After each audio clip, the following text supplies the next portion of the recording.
Welcome to How to Cook That. I'm Ann Reardon, and this week we are talking about AI. AI is causing a big stir in the world at the moment. AI can help us in many ways. But is it advancing too quickly, and are we prepared for what's to come? Loss of jobs, manipulation of personal opinions, the degradation of free elections in America. Superhuman machine intelligence is probably the greatest threat to the continued existence of humanity. AI is not new. In fact, Google has been using their AI to run the algorithm on YouTube since 2016. They've been using it to pick what video to suggest to you next in order to keep you watching for longer. So why is it suddenly getting lots of news and lots of interest? Well, that's because OpenAI, one of the other competitors to Google who has a big AI system, decided to make some of it publicly available. So you've got lots of generative AI programs that are now in a form that we can access, such as ChatGPT 3, which last month had 60 million users per day, which ranged from school students trying to do their school assignments through to workers trying to use it and other people just having a go with it. We used it a year ago now to generate a cake recipe, which had questionable results. As well as trying to write recipes, it can also answer any question you type in, and it can do things you might not have thought of asking it to do, like writing code. If I ask it to write the code for a website that has one central rectangle that's orange and says do not press, and on hover change the colour of that rectangle to red and change the text to say I said no, and on click make the rectangle disappear, make the screen colour flash between red and yellow, and write the word self-destruct in, and start a countdown timer that starts at 10, counts down to 0, and when it reaches 0, make the screen go black and the timer disappear. It can code that faster than I could say what I wanted the website to do. As well as code, it can also do creative things, like I could ask it to write a rhyming poem about the life cycle of a frog. In a tranquil pond where ripples flow, the life of a frog begins to grow. From tiny eggs in a jelly-like mass, life emerges, full of hope and class. And there's not just text generators like ChatGPT, there's also video-to-video AI generators, where if you film a simple video, you can then input it in and it can output it in a completely different style.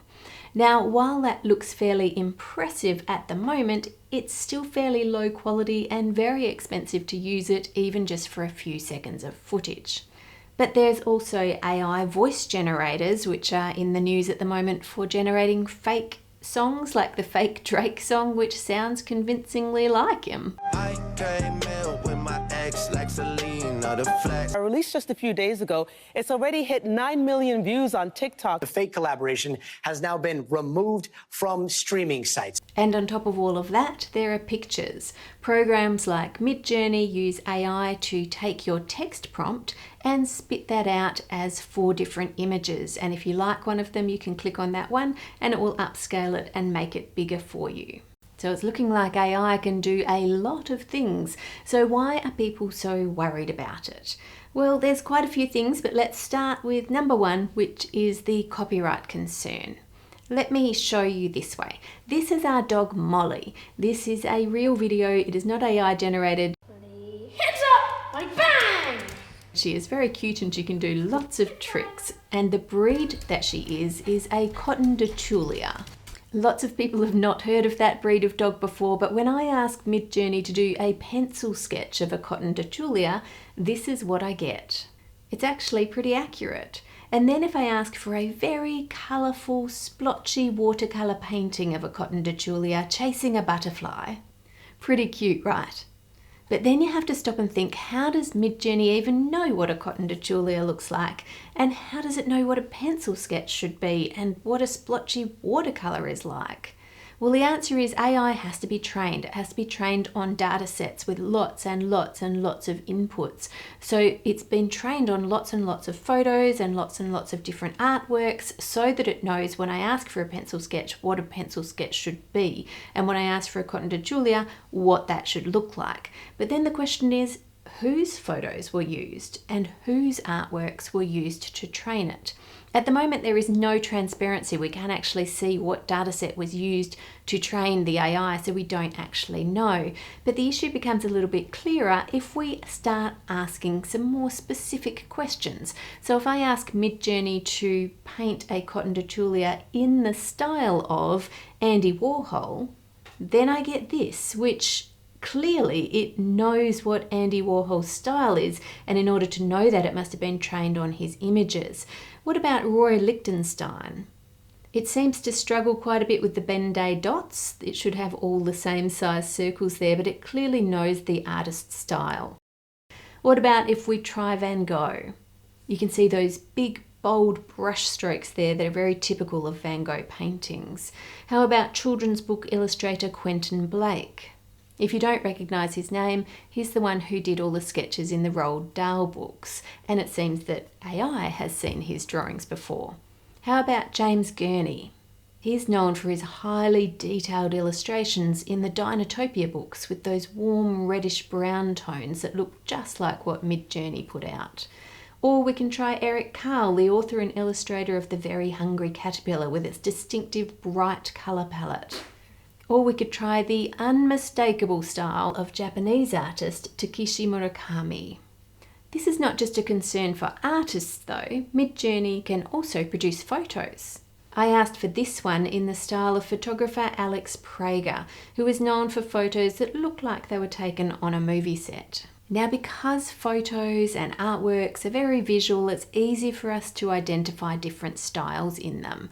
But have you ever stopped to consider the same question with ChatGPT? Whose written works were used to train it? Well, if I ask for a scene from a story about sisters written in the style of Enid Blyton, this is what I get. The scent of wildflowers enveloped them as they exchanged secrets with wide-eyed wonder. "Oh, Amelia," Lucy exclaimed, her eyes sparkling like emeralds. "Look at that charming little creature." Now, if I keep the request exactly the same, but I just swap out the author's name from the children's author Enid Blyton to a horror author Stephen King, let's see what we get. The sisters, Sarah and Emily, huddled together, their faces etched with fear. Shadows danced on the walls, their flickering forms reminiscent of lurking monsters. And just for fun, let's try Dr. Seuss. In a whimsical land, where colors danced and laughter echoed, lived two sisters named Bella and Stella. With twirly curls and playful eyes, they skipped through life with joy and surprise. This raises a couple of questions. One is it okay to use other people's styles? Artists for centuries have been learning from different techniques from different artists and borrowing different ideas and developing their own style. AI just seems to be very good at it because it can remember everything about it and spit it out very quickly. As far as copyright is concerned, as long as your work is transformative and it's not an exact copy of the original, that has always been okay. You can't actually copyright a style. So then the next question is, should artists be compensated for their works being used to train an AI model? Or at the very least, should they be given the choice as whether they want their works to be used to train an AI model or not? To add another level of complexity to that question though, is a lot of AI models are trained on a certain data set, but then beyond that, once training is finished, they're given access to the internet and then they keep learning from there. So in that case, writers and artists would not just have to argue that their work shouldn't be able to be used to train the AI, which is what the writers were asking for in the writers' strike.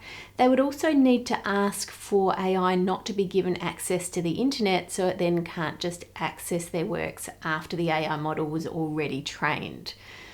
So that's copyright. Moving on to problem number 2, which is misinformation. If I show you this image that Midjourney generated, you can quickly spot the mistake.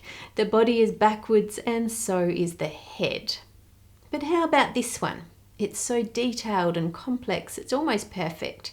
But the fang of the dog is not quite right, and our eyes can notice that too. And while we can quickly look at an image like that and see what's wrong and point it out, it can be a lot harder to do with written information and text, especially if it's information about a topic that we're not very familiar with.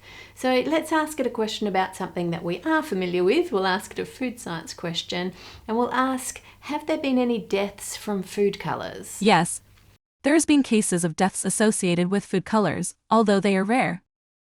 The most infamous case is the 1937 elixir sulfanilamide tragedy, which was caused by a toxic solvent, diethylene glycol. That response sounds scientific, it sounds correct, right? But did you pick up the mistake? Let me ask another question for you. Is elixir sulfanilamide a food colour? No, elixir sulfanilamide is not a food color. Then why was it used as an example of a death from food colours? I apologize for any confusion caused by my previous response. I made an error. AI companies call this an hallucination. If it doesn't have an answer in its dataset, it will just confidently make stuff up, even though it's quite probably not going to be true. It says it in a very convincing way. As well as AI itself making mistakes, there's also the potential for bad actors and people who just want to make a profit from clickbait to ask it to write convincing articles about something that they know is not true, and just get it to generate lots and lots of misinformation. And it can ask for it in the style of a knowledgeable expert or in the style of a particular journalist, and AI will spit that out. And not only will it spit it out, it can write so fast that there's potential for the internet just to be filled with so much misinformation that we don't know what we can trust anymore. Dr. Hinton said he now regretted his work and is worried that AI technology will flood the internet with misinformation. They can and will create persuasive lies at a scale humanity has never seen before. And as more and more companies like BuzzFeed, for example, start to use AI to write articles for them, if AI is then having access to the internet, then AI is then being trained on AI, and you can see how the errors can then start to magnify and go out of control. And it's not just articles on the internet and things that are written in that form, it's also comments. As you can see, AI can have a conversation, so bad actors can use midjourney or a similar program to make a fake photo, make fake profiles, and then start commenting on social media with a huge amount of comments very quickly, all to try and lead opinion and lead what we believe everybody is thinking, all in a particular direction. So that ability to be very careful about what you're reading and who you trust and what sources you believe to be true, that is going to need to be magnified. You're really going to have to be very careful about what you believe and who you trust, and questioning everything you read online on the internet, even in comments. You can't just assume it's a human. It could be 1,000 comments, could all be the one human that's programmed AI to do that for them. A third concern with AI is bias. What data the AI model was trained on is going to affect what it outputs as its answers for different things. Now, we have no transparency at the moment as to what data it was trained on, so it's hard to predict what those biases are going to be. But one good example of this is Joy Bullum-Winnie's experience that she had when she was studying at university. She was doing an art project, so she used an AI facial recognition software that she just purchased for the purpose of doing it. But the problem she was having was when her friends sat in front of the computer, it picked up their face. She needed it to pick up their face so it could mimic facial expressions. But when she sat in front of the computer, it didn't pick up her face as a face, not unless she put on a white mask. She then contacted the company that she'd got the facial recognition software off, and they ran their own tests and confirmed the problem that she had picked up was an actual problem. They then looked at the data set and found that there was a lot more males of pale skin whose faces had been used to train the AI. There were some females with darker skin, but not as many, so it was very accurate with men who had pale skin and inaccurate with women who had darker skin. So they were able to then correct that model once that bias had been picked up. It is crucial to check AI-generated responses against multiple other reliable sources to mitigate potential biases and errors. The next problem is jobs. A report from US investment bank Goldman Sachs predicting that artificial intelligence could erase 300 million jobs worldwide, or about 10% of the global workforce. Which jobs will be affected by AI? Well, obviously graphic artists are worried when there's things like Midjourney around. As it stands at the moment, Midjourney is fun to play with, but if you actually need to output a specific image that you have in mind, it can be really frustrating to work with.